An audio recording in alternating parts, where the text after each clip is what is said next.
Hey everyone, this is Aaron Delmar, your Cook County Republican chairman. I'm hanging out with Ron and Eric on the Asian American Perspective. Check out the podcast.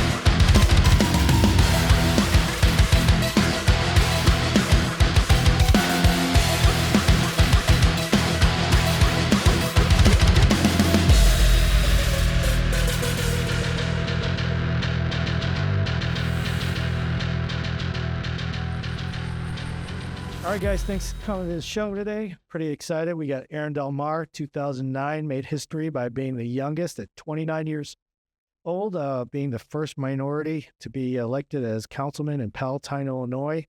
2012, he was elected chairman of the Cook County Republican Party. For the same year, he was appointed representative of Illinois in the Electoral College. 2016, appointed to serve on the International Port Authority Board by Governor Rauner. And earlier this year, he got voted in again as Cook County Republican Party chairman. He's an accomplished entrepreneur, public speaker, presents keynotes, workshops, and seminars for a vast range of businesses. Thanks for being on the show. It's a real honor having you here, man. I was pretty excited when I talked to you earlier, and you're like, yeah, let's do it tonight. I'm like, yes, let's get this guy here. So thank you guys for having me. You were mentioning that I got elected in 2012, Cook County Republican chairman. And when that happened, I got an invite from WGN, right? Home of Chicago, right? Where the Cubs play. Nice. And so they invited me. They said, hey, we'd love to have you on politics tonight. So I go to WGN Studios. I walk in the joint, and it's got like everything from the Bozo Show, right? It's just Cookie and Bozo. Yeah. This is the first taping of the Bozo Show. It's like basically homage to the Bozo Show. Going to the green room. They're like, all right, Mr. Delmar, we're put makeup on you. Never had makeup before. But hey, you know what? It's their gig. We're going to do it. Nice. Do all that, mic me up, they bring me into the room, and I'm in a room similar to this, and there's nobody else besides me. And I could just hear the producer in my ear, and he's like, all right, Mr. Delmar, when you're looking, look at the camera that's got the little light at the top. So there's 4 cameras. I'm looking at one. I'm playing like whack-a-mole with this. Yeah. And then Paul Lisnick comes on. He goes, all right, in politics today, we have new Cook County Republican chairman, Aaron Delmar. How are you? Good, Paul. Thank you for having me. He goes, Aaron, how does it feel to be the first Hispanic that leads the Republican Party? I have no idea. Actually, I'm Filipino. But, next question. No, that's hilarious. Yeah, that actually happened to me. And, being Filipino, I mean, I guess we get mixed up with all sorts of different, but yeah, was there a lot of Filipinos growing up in your neighborhood? Not a whole lot of Filipinos. I always joke, if you can't tell if they're Chinese or Mexican, that they're Filipino. What? Yeah, right. Kind of the test, right? Unless you're Asian, because we all know who everybody is. Yeah. My wife, she's white. She'll say, well, I think that person's Chinese. No, it's Japanese for sure. Japanese for sure. No, nice. No, there wasn't a whole lot of Filipinos where I grew up. I mean, we go to Des Plaines because that's where all the rest of the family live. Mm-hmm. We were in the Portage Park area. 200 block of Waveland, predominantly cops, nurses, firemen. So there should have been Filipinos there. There were a lot of nurses, right? How do we have a whole lot of nurses? Right. No Filipinos. But it was a great opportunity. I went to Chicago Public Schools, from kindergarten through 4th grade. And then my parents moved us out to Palatine, which was another complete shell shock. Nobody there. When did your parents get to America? My dad came here in 1972. My mom was already here. My mom's white, so I'm a half-breed. So that's kind of why I have my size, because I'm looking at you and I'm like, man, most Filipinos, if not like us, we go to the Philippines, they're like, you tried this on. I'm like, you're going to have to sew 2 of those together to get that out. The jungle I came from has higher trees, so that's why I got to reach for our food, so I get it. Yeah, natural. Yeah, so, lived in Palatine. It's my hometown. I love it. My kids, we have 6 beautiful children. They all have the same schools that I did. Elementary schools, high school system. I'm very blessed to be able to provide them with the same quality of education and lifestyle that my parents worked so hard to give to me. And one of the reasons I got in politics is because I wanted to make sure that everybody had that opportunity. Sure. There's a lot of personal struggle. Everybody. I don't know what it is about immigrants that come through. All my friends that are Russian or Polish, Ukrainian, or wherever they're from, they're like, my dad came here with just $40. They're like, my dad came here with $40. I'm like, do they stop everyone and take everything you have except for $40 before you can come here? Right. So, very blessed to have that. And, I'm excited to have the opportunity to share that story and to share, kind of more conservative beliefs, because that's what we kind of came from the Philippines. I think a lot of that had to do with our Catholic background. Sure. And our religious beliefs there, and the way that we were, really engaging with our communities, engaging with, our faith and our beliefs, and those same things can be transferred into government and politics and good governance. And I think that, we're an underspoken community, one is Asians, but specifically as Filipinos. Sure. Because, all the Japanese, all the Koreans, they all think they're better than us. But no, we're tough. But yeah, right. Sorry. Yeah, it's not good. I don't discriminate against Southern Asian Koreans, but, we're not fancy like that. No, we got many pockets. Yeah. Good. Yeah. So politics-wise, how did you decide which side of the fence to be on? Well, for me, I knew that the Republican Party was going to be my home. When I looked, everyone thinks that we're a monolithic of one party, and that's really not true. When I started getting involved in politics and I started looking at, I'm like, hey, what is my belief system? What are the values and the characteristics of something that I want to share and I want to be able to give other people? And it really fell in line with my conservative beliefs and, my faith base. And so I knew that the Republican Party was home. And that, and tell you, it would have been a lot easier to be a Democrat, right? I would have had a lot more acceptance. Everybody has to climb that political ladder, but I felt like mine was greased because I always kind of got, that level of being looked down on, or one day because I was younger, two, because I didn't look like everybody else in the room. I'd go into these Republican events and everybody was like a big banker in three-piece suits. That was three decades older than. Sure. But I think that I learned the hard way how to earn my stripes, how to, stand out based on my principles and my voice and presentation, and started earning respect. When I ran for city council the first time, I didn't really know what I was doing. I had long hair and I had like a mustache and goatee, and a previous city councilman took me aside and goes, hey, look, I don't know. I mean, I'm not telling you what to do, but you may want to get a haircut and, hit a shave and maybe put on a suit. And when I did that, I went and doors started opening immediately. And then donors started talking to me. Because Palatine at the time was heavily Republican. I mean, it was sure, and still is. We're still, a majority Republican on our township team. And, it was an experience. And I always laugh when people are like, well, we're getting involved. And, there was a personal story of what happened to my parents in their home. It kind of got me in that local politics. But as I continue to go more, I always tell people I'm a revenge tour. For all the people that told me that I couldn't do it, I'm here. I'm not asking, I'm taking. And that has kind of served me well. Nice. So you were talking earlier about, it's funny you mentioned, your values and stuff like that, because I looked a few things up and wrote some things down. It's just like, when it comes to, I mean, first of all, it's hard to get like, the Asian community as a whole, as far as the voting population and demographics, like Cook County, it was only 7.7% Asian, DuPage, 12.6%. I mean, so everything, Lake County, Will County, it's under 10%, you get, and that's the voting demographics. Now all of them aren't Republican. Now, some are Democrat and stuff, which I don't understand because, we're the most successful and most honestly, and here's most communities. Is the Asian community itself in a lot of cases when it comes to set asides for different communities, right? Like if you're a minority owned business, they don't consider Asians as part of that group.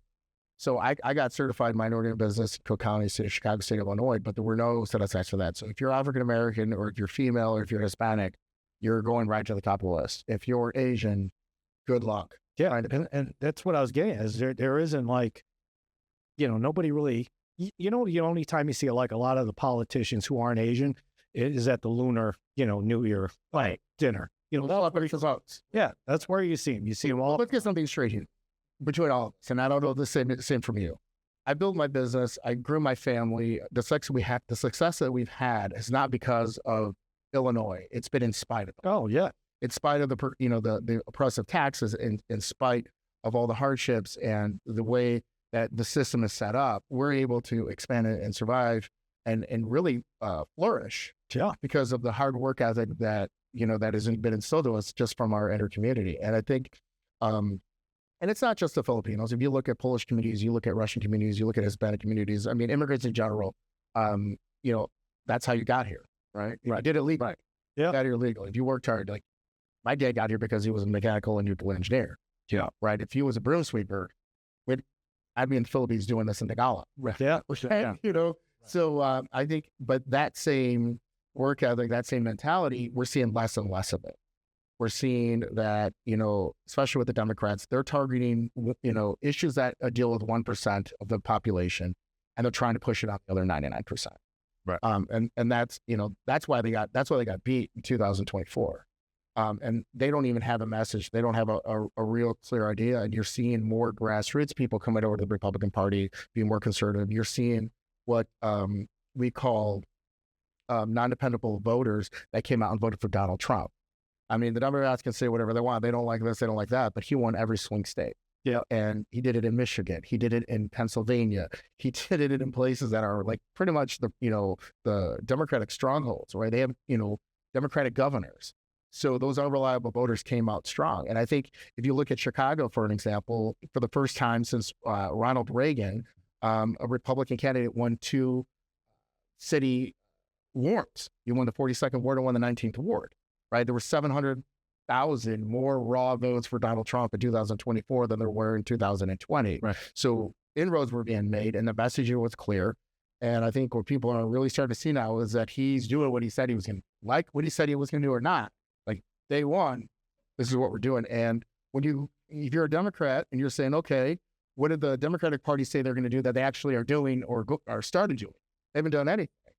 So if you don't stand for something, what do they say? You'll fall for anything. And that's why you're starting to see that. Right.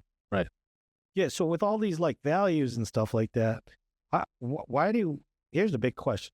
Why do Asians vote Democrat? Asians vote Democrat because I think a lot of it is just kind of the media. And when they look at television and when you see a traditional Republican, unlike us in the room, they think of like the staunch white bank. Sure. And so they're like, when they go and see some of the Democratic candidates that are being put forward, they're Hispanic, some of them are Asian. Teresa Mao is one of the first elected, she's Filipino, Democrat. You see, State Representative Nguyen, who are great, lovely people. I'm not a huge fan of every bit of their voting record, but that's what you see. Right. And so when the media media is not our by any stretch of the imagination, not to the Republicans nor to the Asian community. They know that we're only 7% of the population. Yeah. Right. And we don't. Not only do we vote Democrat a lot of times as Asians, but the other worst part of it is we just don't vote. They don't. Asians traditionally are like, what does it matter? My vote doesn't matter. Nobody's talking to me. Nobody's coming into my community and engaging with me.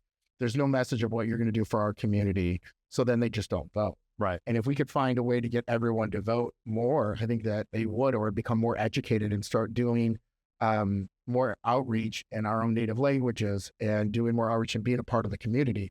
Like you mentioned, the only time you see a lot of politicians at Asian events is, right before our election season. Yeah. They're coming out in October because November is the election.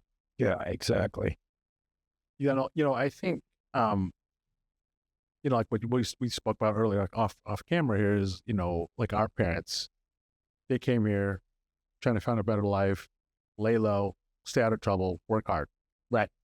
Not really involved in politics, but at the same time, for me, at least for my parents, I think being in the U.S. was success. Right.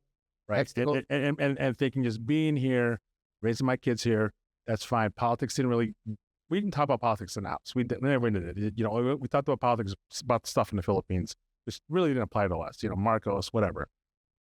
But then you're like what Ron says is, my at least my mom, a lot of my relatives are more the Democratic side.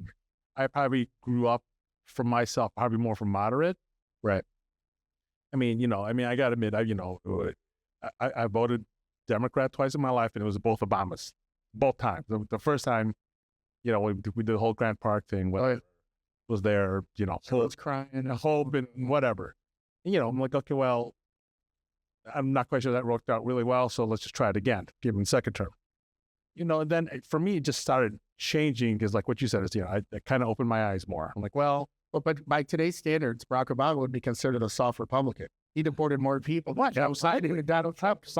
Absolutely. That's why I don't understand the big, outcry. If you remember, Barack Obama said he was one of the first people in 2008 that was saying that marriage is between a man and a woman. He's the first person that said that if you're a criminal, you didn't come here illegally, we're going to show you the door. You're going to be the first person back. If he was running on those same issues today, he'd be ostracized on the party that went on so far left. And it's funny how quick a lot of these people have forgotten that. Those videos are starting to resurface again, with, Hillary and Obama, talking about, deporting illegals, you know what I mean? But here we are, 2025, Trump is doing what he said. And now there's this big out.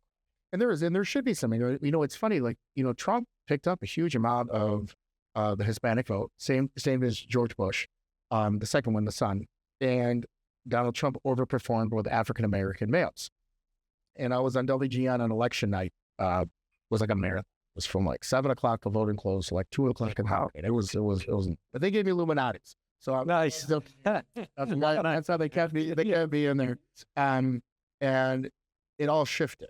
Right. So in the beginning of the night, everyone was so hopeful. They thought that Kamala Harris was going to win, and it was a shoo-in. There was no way that Donald Trump could win. And they were just peppering. It was me and the host, which they kind of lean Democrat. Great people. Should have loved being on the show. Right. So if you're watching wherever you are, please have me back. Thank you for giving us an opportunity to even have a voice. But towards the end of the night, when you saw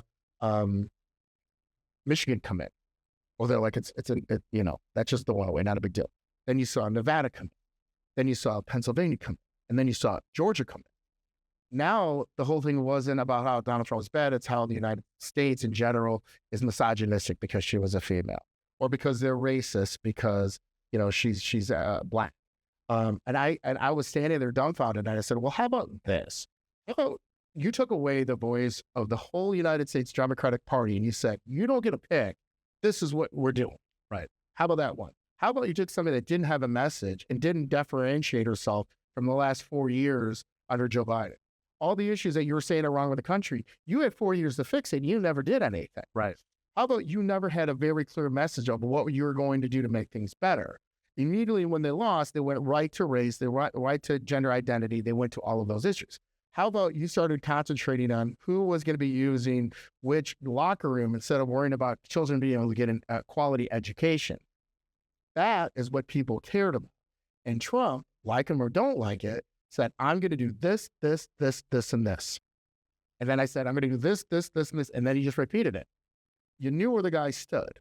You liked it or didn't like it, but you knew where he stood, and you knew where the economy was going to go. Right. And I think that paid a lot of dividends. And that's why we took over the Senate, we took the House, and we have Republican control, majority in all sections of the government. Now, do I think that's going to change in 2026? I think there's a possibility. I don't think the Senate's going to change, but I think the House will change because we have such a small majority.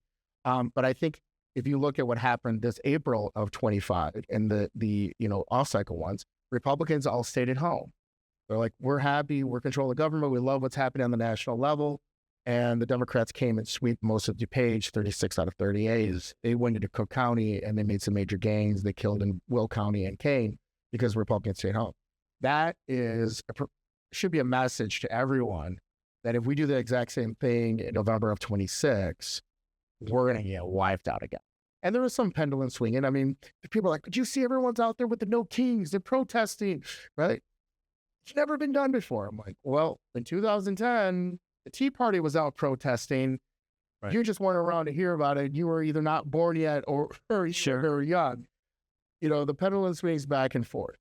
And so I think that if we as Asians and we as Republicans and have certain things, we're not going to agree with everybody on every hit list that we have. But if we could find a few, we are the party of sanity. We are the party of normalcy, believe it or not. And those are the things that I think we can win. So we're talking about Republicans not coming out for the elections, stuff like that. Do you think it's because, we've just conceded that we live in Illinois and things will never change?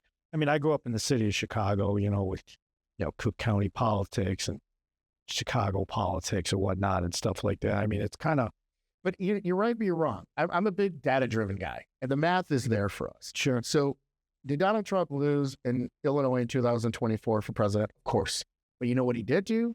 He got more votes in 2024 than Jamie Pritzker did in 2022 from when he ran for governor. So again, are those unreliable votes? Yes, because sometimes those people only came out for Trump and they didn't care about anybody else down past the ballot.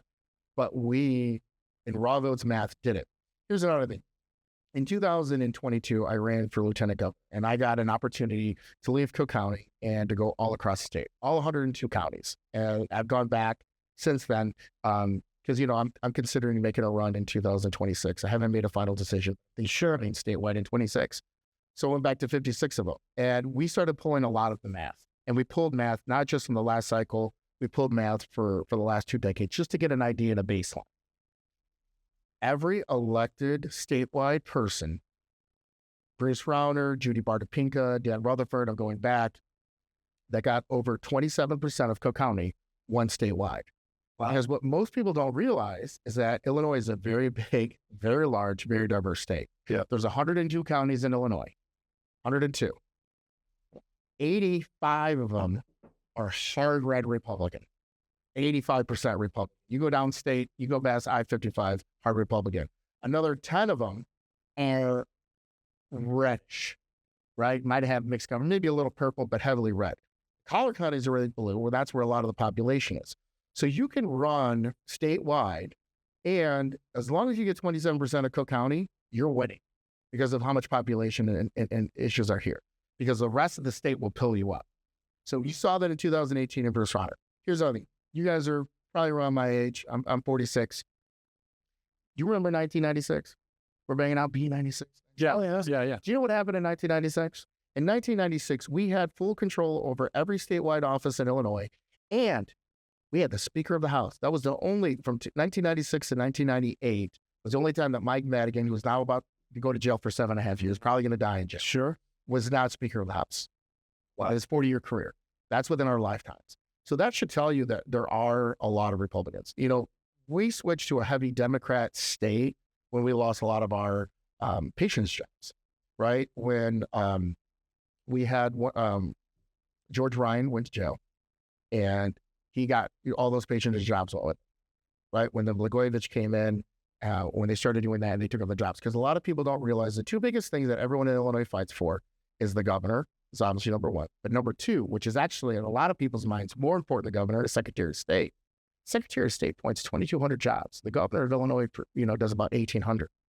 Those are your precinct committee. Those are your captains. Those are your political appointments that you can do whatever you want to do with them. And that's where the field's at. So when we go out there, you have a day job. You have a day job. Yeah. Their job are highly dependent on who controls the administration. So when we go and knock on doors and we go and donate, and when we go put lawn signs out, it's kind of like hobby to us. We care, but it's not how we make a livelihood. They're fighting for how they feed their family. Right. That is a lot. That's kind of like Ukraine, right? Why is Russia not taking over Ukraine? Because they're fighting for their country. They're fighting for their lives. The Russians are coming in there and getting decimated because they don't even want to be there. That is the same mentality that the Democrats take. So when they control those local governments and the appointments, and, people ask me often, what is the biggest problem with the Republican Party in Illinois? Why did we lose? It's because, this grassroots versus establishment. Certainly that's a challenge, but the biggest one is scarcity. If you run for Cook County Commissioner and you lose in a Democratic primary, you know what they do? They make you the state's attorney, or they'll make you a judge, or you'll become an alderman, or you'll be chief of staff of something. When you lose in the Republican Party, you're upset, you go home and you're like, I'm never running again. They don't have a deep bench. And that is where we have a lot of opportunities, because like right now in 26, look at what happened. So Dick Durbin decides that he's not running for Senate, using this as an example. You have 3 U.S. congressmen, Raja Krishnamurthy, Lauren Underwood, and I can't remember the other person, but they're not going to win, so it doesn't matter. Now those seats are now vacant. Now they're open seats, and now we can start challenging some of those. Nice. And so that creates a lot of opportunity. Juliana Stratton's running for United States Senate. She's now that we have, Jamie Pritzker, should he choose to run, which I really think he will, got to find a new lieutenant governor. If he doesn't run, now everybody's going to be shifting. Like, Janulius is looking if he's going to run for mayor of Chicago.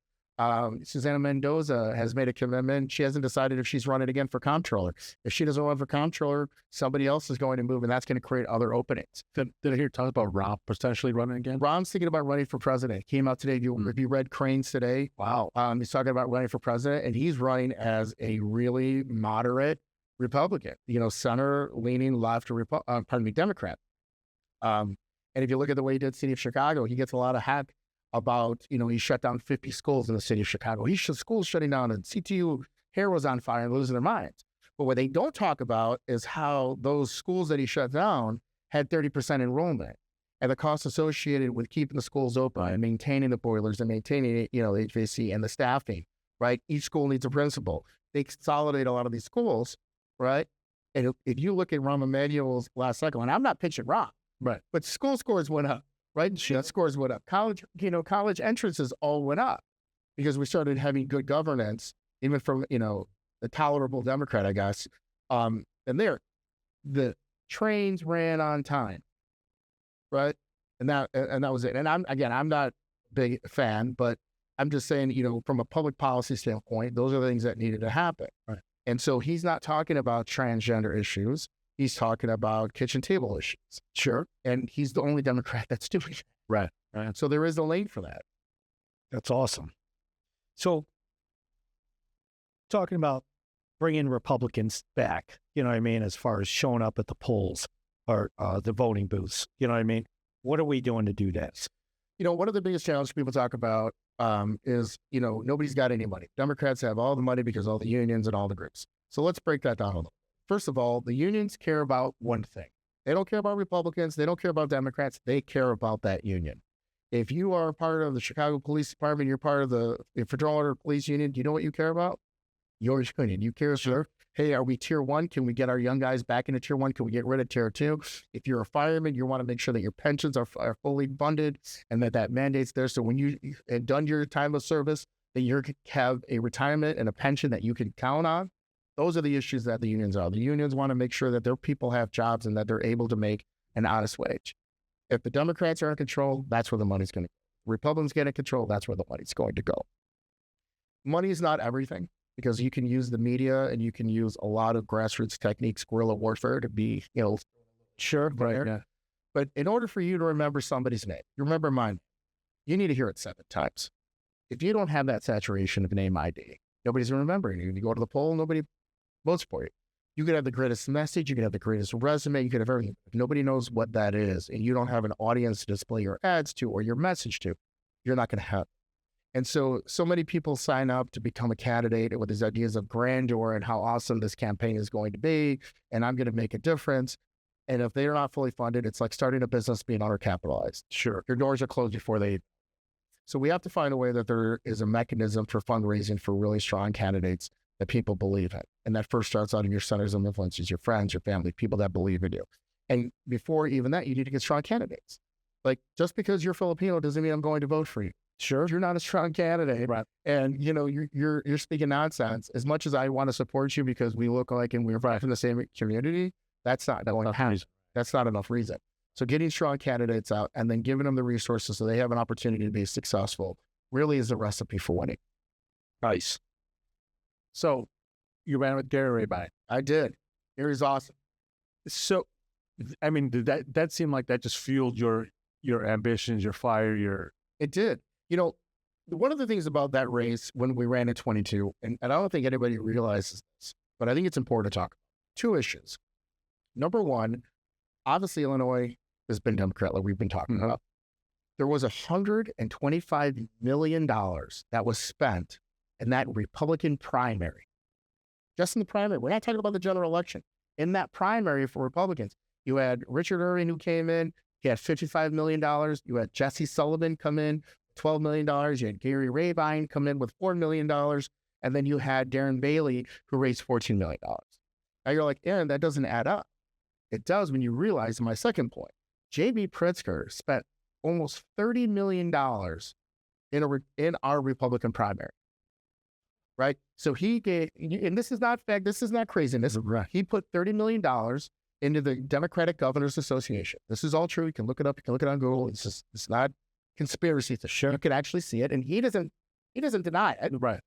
But $30 million in the Democratic Governors Association, they took that PAC, Political Action Committee, and they started spending ads trying to boost Darren Bailey. And Darren Bailey was $100,000 away from being out of that race. He got $1 million from Dick Uihlein. Then he got 14 after that. But that still wasn't enough to take out Richard Irving and his $55 million. JB put in $30 million because he knew that when he saw the same polling that a lot of us did, that anybody else besides Darren Bailey is a bigger challenge. And he's got to spend $150 million in that general election. Wow. Right? So he spent that money, and he did it really smart. I mean, these guys on the Democratic side, they're not dumb-dumbs. He said, he put out mailers, and I'm not talking about one or two. He put out like 15. Everyone, you're getting it over and over. And it said, Darren Bailey, too conservative for Illinois. He's 100% pro-life. He's 100% Second Amendment. He's 100% cutting out everything that we care about. Well, in the Republican primary, like, that's my guy. Right. Right? So he did it was smart. It did two things. One, it got more Republicans in the room because those are issues that were important, hot button issues, Republicans. And two, it just vilified him with independents and soft Democrats. And Darren Bailey won. And I'm friends with Darren. You know, if you're watching Darren, you know, I hope you're doing well in Southern Illinois. Darren got obliterated in the general election. Wow. Yeah. And, you know, that was a strategic move, and that was something that had $30 million. But if you look at, you know, Bruce Rauner and in those races, you know, he outbeat Pat Quinn. I mean, money does certainly play a factor because you need that name ID, you need that saturation to get into people's houses so they remember you and they know how to do it. Yeah. So how much, as far as like candidates, you know, so there's the Republican committee here in Illinois. Do they fund a lot of these campaigns? So the Illinois Republican Party gets very little money from the RNC because we are what we consider a blue state. Sure. What people don't realize too, depending on what office you're running for, each one kind of has an idea of how much you need to spend. So if you want to run for city council, plan on spending 10 to 15, right? Depending on how big, if you're in Palatine, right? If you're in Aurora, which is the second largest city, that's going to be significantly more, right? Also, if there's hot button issues, it's going to create, you know, if somebody really cares about housing development, they're going to spend money. The different factions, the different groups that want to do business with that city are going to spend different amounts of money. Mm-hmm. So that's number one. But there's no money coming in for that. The Illinois Republican Party can try to provide infrastructure, can probably try to get out the vote, which is, you know, broad advertising to try to drive people to the polls. Like a couple of great ones. The progressive tax. J.B. Pritzker tried to put out a tax. You take away our Illinois flat 5% tax. So if you make $100 and you make $100 million, you pay 5% tax in Illinois and try to make it a progressive where the more you made on your income tax. We are already one of the highest, I think we're the second highest taxing state in the country. And that would have made us number one by airways. For beyond California? Beyond California. Yeah. California would be a tickle compared to what Illinois is. And that got beat because, one, we raised $50 million and wanted to do it. But number two is it's an example of the trust that is lacking, even by the prevailing party, which are the Democrats, that people do not trust them to spend their money wise. I'll give you a quick example on that. If you've ever been to Oklahoma City did something really incredibly intelligent and what I think is super smart. They said, hey, we want to open up a new facility. We want to open up an Olympic rowing facility. We're going to tax you for 5 years, and we're going to save the money. And then we're going to stop that tax. It's going to sunset. And then we're going to spend that money. We're going to open this facility. If we do it, it's going to bring tourism dollars. It's going to bring the Olympics here. It's going to bring all kinds of people. But let's do it. They went, they taxed the people. They stopped the tax. Guess what they did? They built it.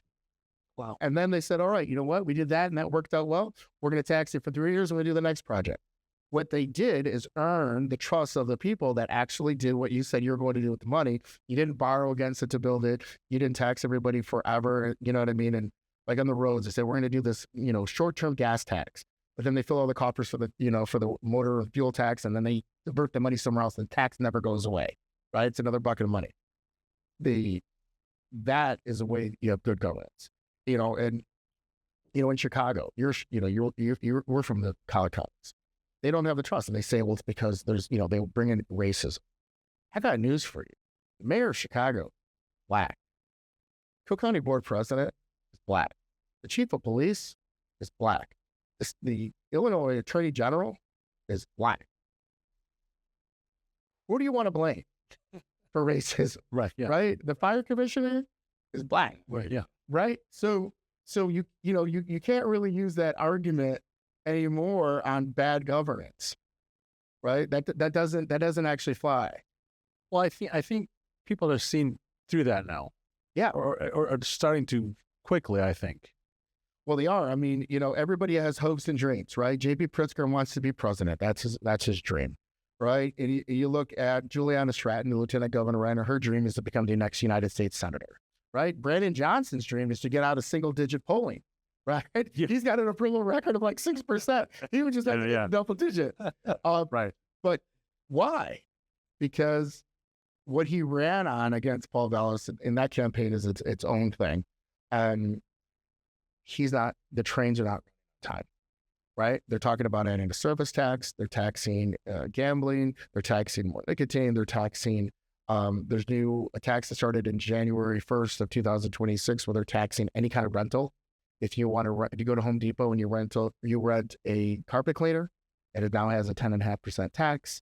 So they're talking about a service tax, which I think is going to happen in the fall. So think about this. We go to Bullricks or wherever you get your haircut, right? Well, yeah, exactly. And, you pay your $20 for your haircut. You leave the lady $10 tip or $5 tip or whatever. That $20 is now going to be $22.50, right? I can tell you what, I'm very fortunate. I'm getting a haircut of $20 or $22.50. It doesn't matter to me. But there's other people that they talk about protecting that makes the impact. When you go get your hair done, when you get your nails done, when you do any kind of service, when you get your taxes done, you're going to be taxed like getting your taxes done. That is just ludicrous, but they're so far out of money. They've not shown, I mean, if you want to get out of a hole, you know what the first thing to stop doing is? Stop digging. Right, yeah. Right? Yeah. And so they're not doing anything. And these examples, I bet they're talking about a pizza tax. They want to do a minimum of $1.50 on every food source delivery. Do you know who that hits the hardest? It hits the African-American, Latino communities. They're doing a lot of, they're the ones that using it more than the rich people in Highland Park or over in Hinsdale, right? So you can't talk about trying to lift up those that are underserved when you're taxing them to them and the services they're on. Like my kids, I keep them poor. I give my kid $20 for gas. He hits that pump, and when it says $19.99, it stops, right? You and I mean, the rest of us, we fill up our tank. Yeah. If it's $3.20 or $3.35, yeah, we're filling up that tank. And so they're hurting the people that they keep trying to say that they're helping, they're trying to lift up. So aside from taxes, what do you think are some of the other hot button items here in Illinois as far as immigration is the biggest one, right? Right now, immigration. So I like to, when I do my public speaking, I like to use this analogy. If we're sitting here, have you been to a Cubs game or Sox game? Yeah. Right, you've been to a game, right? Let's pretend that we're at Wrigley Field. We're in the friendly confines, right? We got our beer, we got our hot dog, right? Watching the game. We look around and every seat in Wrigley Field is full. That's how many illegal immigrants came to Chicago in a very short amount of time. wow, Right? That's a lot of human beings. And my heart breaks for them, right? My heart breaks because, there's so many issues regarding that. We are the richest country in the United States. We do have to find a way to be able to take care of those that are uncertain. But just for the sake of this, do you know who should be the most upset? It's the people on the southwest side of Chicago. If you were Black and you grew up in that neighborhood and you were told for 5 decades, we do not have money for your playground. We do not have money for health insurance. We do not have money for mental health issues. We don't have money for housing. We don't have money for education. Then you move 50,000 people into an area, and all of a sudden we find $2 billion. And we're going to plug them in a hotel right in Hyde Park that is one of your economic drivers for your community, and we're going to put them in there instead of turning it back into a hotel. How do you feel about that? Right? And people are like, well, Aaron, it was the Republicans that brought him out here. I'm like, well, it was the Democrats that let him in.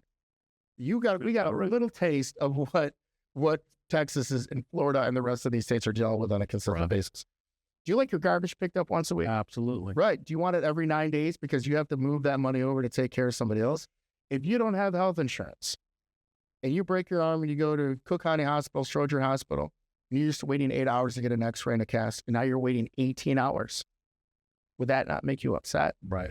I mean, do you like having electricity consistently? You know why? Because you don't realize this, but they come down and they trim the trees by the power lines every 3 years. So when there's a storm, it hits a tree and you're not running out of power. We're not going to do that every 3 years because we don't have the money. We're going to do it every 7 years. So 2 or 3 times a year, you're going to go a day or two without electricity. When you start breaking things down on public policy and showing it how it affects people on their daily lives, that's an issue. And so immigration is huge. The taxes are huge. I mean, and they play so many games. You remember J.B. Pritzker talked about, we're getting rid of the grocery tax, which I always joke about, only benefits him. But anyways, that's a separate story. But here's the joke. The state of Illinois never had a grocery tax. What they did is all the municipalities, they would collect all the money for the grocery tax, and then they would redistribute it to city of Chicago, to Aurora, to wherever you live, Palatine, anywhere else. They just were the collector of that and then distributed out per capita how many people you have in your town. Now they took that away. So state of Illinois never spent that money. Now all the municipalities are like, you just took a huge amount of money out of our budget. So now they're pushing, city of Chicago is going to have a grocery tax. And Brandon Johnson's saying, hey, it's not a new tax. It's a tax that the state of Illinois was taking, but now we don't get it anymore. So now we got to put it back on. Village of Palatine, they're like, we need to figure out either a way to add a grocery tax, or we're going to trim down on services somewhere else. Those are the games that people are playing. And no, because it's not that exciting, right? Nobody's like, well, who cares? It's only, 1.5% or 2%. That adds up. Right. So Illinois, well, on the national stage, everything that's going on, how does all that stuff, like Trump's policies, how does all that stuff filter down to affecting us here in Illinois? Well, like I mentioned before, the media is not our friend. So they're always going to highlight on things that are going to get the most amount of views, the most amount of clicks. And everyone forgets, they're like, well, these are all journalists. They're independent journalists. No, the Chicago Tribune is trying to do one thing. They're trying to sell newspapers. Mm-hmm. They're trying to sell subscribes to newspapers, trying to sell ad space. Sure. Because that's how they function. They're trying to sell subscriptions. So the Chicago Tribune went to Highland Park, right, which is predominantly Democrat, or Evanston. Let's use Evanston. I like to beat on Evanston. Sure. And all they wrote is how Donald Trump's doing an amazing job. You know what people are doing? They're canceling their Tribune subscription, right? So the media is always going to put stuff in front of you that you want to hear, right? Why do Republicans watch Fox News? Because they put stuff out that people want to hear. They're all media companies. Very few of any of the media sources that we're seeing are being independent or true. I mean, some are better than others, but that's the reality of it. So they're going to highlight on things that will get people to buy their newspaper. They've ever said if it bleeds, it leads. Sure. Right? You've heard that on TV and everything else. I mean, there are some really good journalists. There's some good news reporters. One of the things I'll tell you, even though the media is not totally fair, here in the Chicago market, I've had a great experience with the media. They've always been fair to me. Sure. And they've always said, hey, look, we're writing the story. What is the Republican position? And a lot of Republicans don't like to talk to the media because they're worried about gotcha. I take every opportunity I can. I'll come out to Villa Park and do a podcast if you give me an opportunity to do it. Every time I come down. The reason why is this is one, I don't want the wrong Republican going up there and being our spokesperson. Sure. I don't want somebody that's not articulate and doesn't know the issues and doesn't know the policy behind it, because I think that gives us a bad brand. So I will stop whatever I'm doing to go and to do it, or come late. I appreciate you guys having me late. No, thank you. But that's just the truth of it. And we have to do a better part of our messaging, and we have to find relationships. Like I said, even the relationships in the media, they let me have an opportunity to say my piece. They may not personally agree with me, but they do let the other side have their part. Sometimes, the better parts get cut out here and there, but for the most part, at least we have an opportunity to hear our side. Nuts. So, Aaron Delmar, what is your dream politically moving forward in the state of Illinois? Well, that's a great question. I get that question quite a bit these days in the last couple of months. My name has been, people have been asking me, are you going to run for governor? I ran in 22, we didn't get the result that we wanted. I'm not the lieutenant governor of Illinois, unfortunately.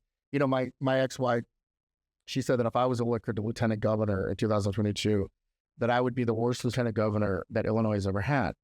And I bid on that. And I go, why is that? And she goes, well, you have just the worst decision-making skills of anyone I know. And, she was proof of that. Oh, so... Wait, so was she ex before she said that? Or okay. Or that. And I like to poke fun, at that. But I think that Illinois needs somebody that's going to have a real-life perspective. Sure. We've done the billionaire thing before too long. We had J.B. Pritzker before that. We had Bruce Rauner. And, when you go from the donor class, which both of them did, into the government side without a background in government, without understanding how the policies that you set up here will affect the people down here, you don't really have a true grasp of really what you're doing. If you don't know the people and positions in the games that can be played that are in each of these areas, you know, in Chicago or in different parts of the state, like most people don't realize that one of the biggest union groups in central Illinois are Republicans, because that's where all the jails are. Sure. Right? All the guys that, you know what I mean? When you go down there and into Vandalia, they're red Republican, but they're all the union guys. So when you start attacking unions up in Chicago, you're alienating our own people down in central and southern Illinois. Right. I think we need to have somebody that understands, that comes from the collar counties, that has suburban life, but also in the cities. So you have that mix of understanding the real true mindset. I think that's something, a perspective that I can bring. And I am a person that is not perfect. None of us are perfect, but I am incredibly flawed. You know, I had a divorce. I mean, I went through the whole system, but I also understand how that lawfare can be played. And I understand what that does to people. And I think we need to get away from these purity tests. I think every mistake that I've made or that you've made in life have made us the person that we are. And if you don't have those mistakes, if you were born on third base and think you hit a triple, you never had an opportunity to make those mistakes and realize, hey, this person did this, and you know, that's what they did when they're 20. This is where they're at 45. That's a positive thing. Sure. Right? You have a real perspective of life. I mean, Bruce Founder, J.B. Pritzker, I was in Lake Geneva, and I was out there with some friends. I was talking to some potential donors, and his house is 3 doors down. He never knew what it was like to eat Spam and rice. I still eat. Right. He said, well, I too. But my dad will eat chicken feet. I'm like, Dad. Yeah, that I don't eat. So, Dad, you know, we made it, right? Like, I graduated college. We got a few months. I got an 8-piece from KFC earlier today, so I made it. You get what I'm saying, right? Yeah. You understand that policy. And I think there's a value of coming up from the ground up as far as being a city councilman and going to running for this and going to that. And Illinois is a big, diverse state. I mean, our farming community no one ever really talks about that. Sure. Nobody talks about the wonderful manufacturing that Illinois has. Nobody talks about how, you know, the auto plants that we have here, you know, in Belvedere and other parts. So far, most of the governors, J.B. Pritzker specifically, has only governed Chicago.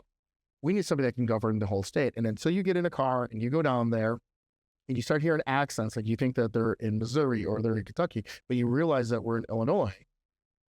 You don't have that perspective. And I think that's why you have so many angry people that are in Southern Illinois that are upset, and you have people out here. I mean, we're from Chicago, right? We know how it goes. If you hear a dog barking, you get on top of the car. You hear gunshots, you get underneath the car, right? I'd like to see Ron or J.B. Pritzker try that. Sure.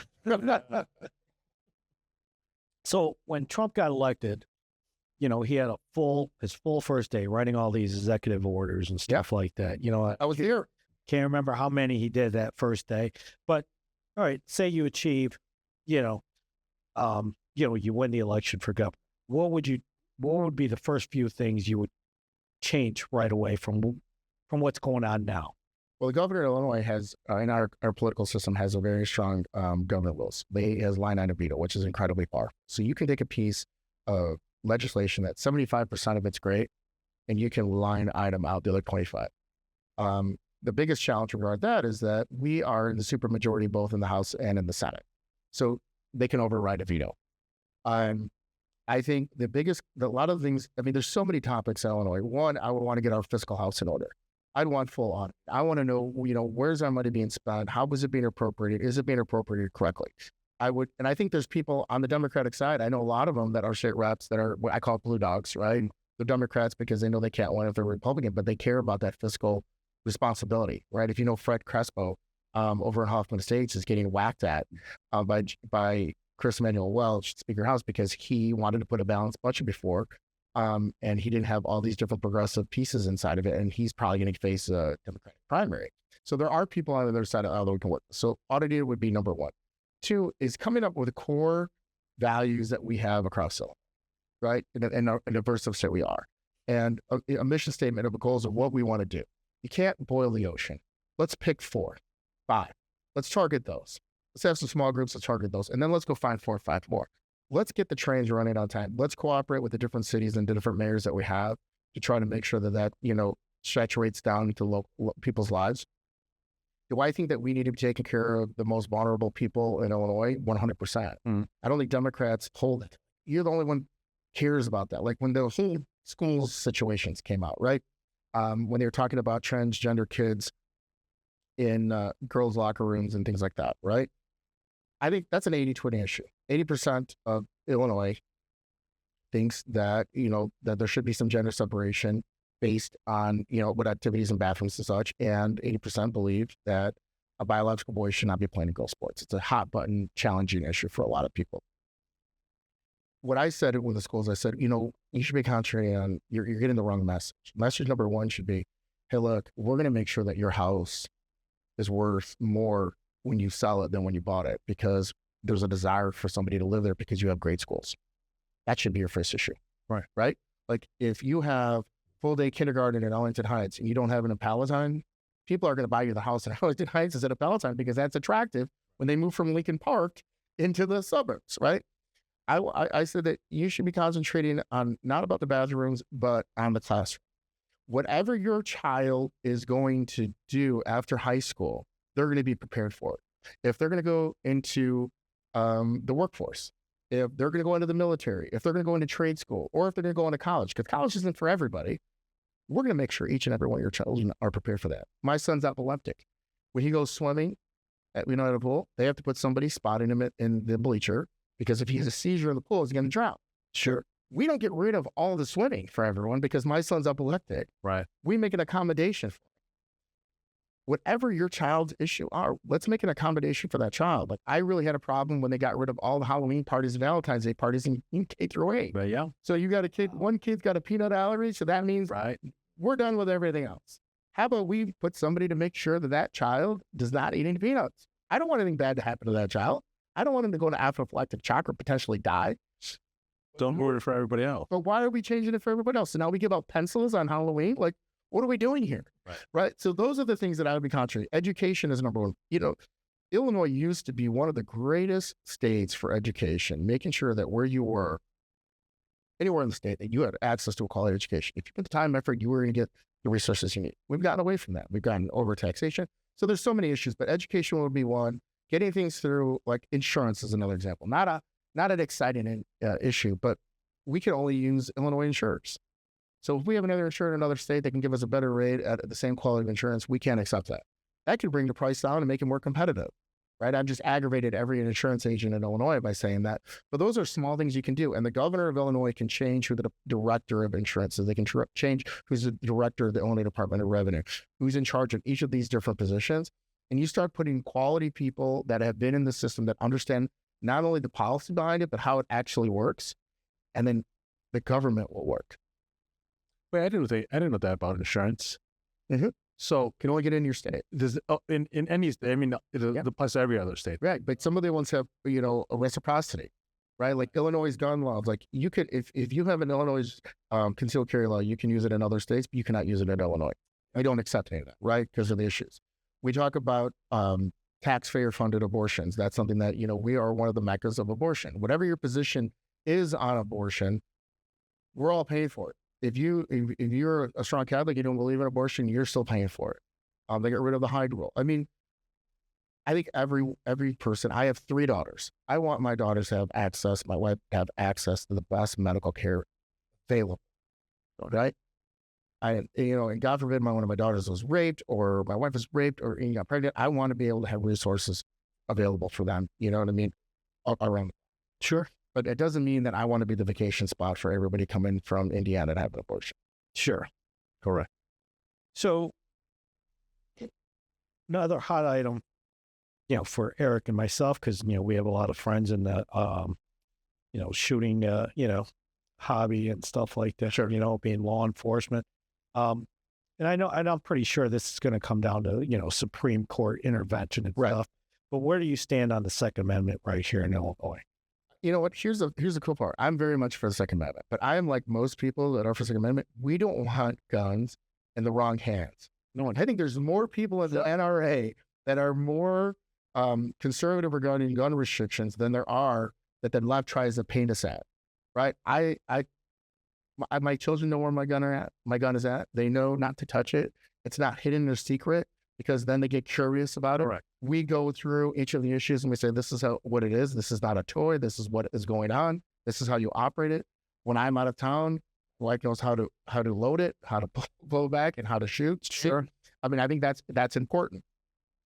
I think that there has to be a reasonable regulation regarding firearms, right? But again, it's still in line with most of 85% of NRA members. We're the ones that are trying to push for common sense wants. Do I think that anyone needs a rocket launcher? Probably not.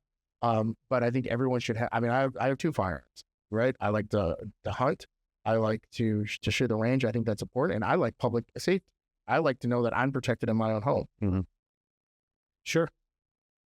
I agree. No, 100%. It's 100% agree. Just had a friend of ours. He's with SADC, is the Second Amendment. Trying to get this assault rifle ban, repealed from our state. Yeah. So, I mean, it's kind of a big deal to a lot of us.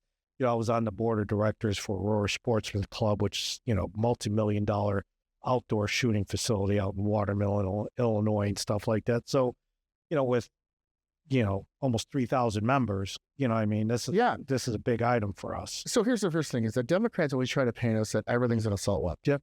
Right? You could have a gun that looks fancy, that's a 22, that's an overrated BB gun. I mean, it certainly could hurt somebody. Sure. But that's not an assault, right? We're not talking about everyone walking around with Tommy guns like they did back in the 20s. No.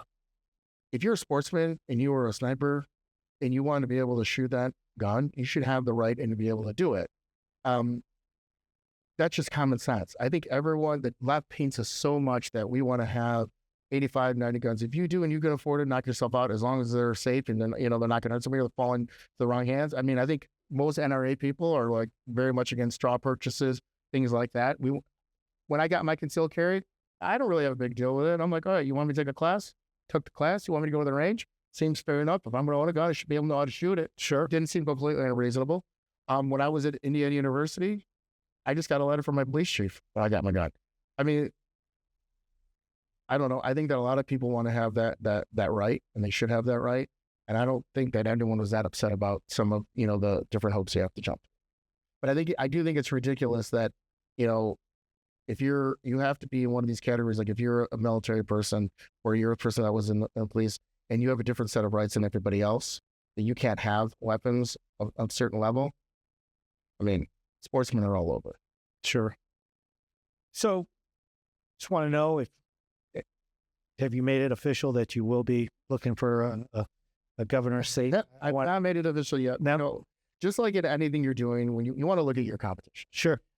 When Gary and I ran, we learned a real hard lesson. We came out quite early. Gary came out earlier, came out a year earlier, and I joined the team about 3 weeks before petitions. And then 3 guys came in with the multi-millions. That's, didn't just wait us. We still knew where we at. We knew what we wanted to do. We wanted to get our message through.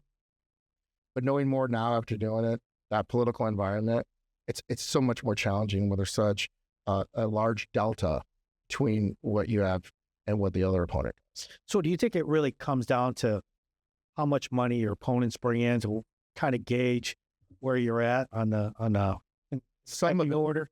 Because here's the thing, though. Richard Irving had $55 million, and he took third. Yeah. Right? So there's a guy named Jack Roser who spent $14 million, and he took fourth. There was a guy named Ron Gedgewitz who spent $11 million, which is the most ever spent by that time, and he took third. The money doesn't tell you that because there's so many consultants out there that will siphon your money away. That there are people that will go out and recruit because they just want to be able to be your campaign manager to separate you from your money. And that is a systemic problem that you have with a lot of it. If you have the resources and you know how to use them correctly and you don't get swindled by buying snake oil, it does make a difference. Yeah. So listen, and we're ecstatic that you came here, man. Thank you for having me. On a freaking school night of all things. When I was telling Eric the story. I was calling you, talking to you on the phone, and it's like, oh, let's do it tonight. And I'm like, yeah, let me call my guy, see if you can come by. And I'm glad you came. It met its expectations. Thank you. I appreciate it. Actually, has exceeded it. I'm ecstatic you came here. I know we share a common friend, Tommy Choi. Choi for Illinois. Yeah. Choi for Illinois. He's going to be your running mate. Yeah, right, definitely. You know, Not even sleep. you know, he made sure to remind me to mention that he's actually got more Filipino friends than you and I put together. He probably does. He does. Yeah. He was just in the Philippines last year, so I mean, at a wedding stuff, I was like, yeah, this just confirms that Tommy's a lot more Filipino. Yeah, definitely.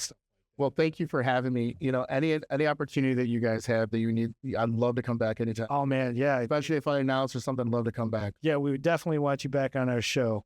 Thanks, guys. Appreciate it. I appreciate you, Aaron Delmar, and keep an eye out for him, guys. Thanks again, and we'll see you guys next time.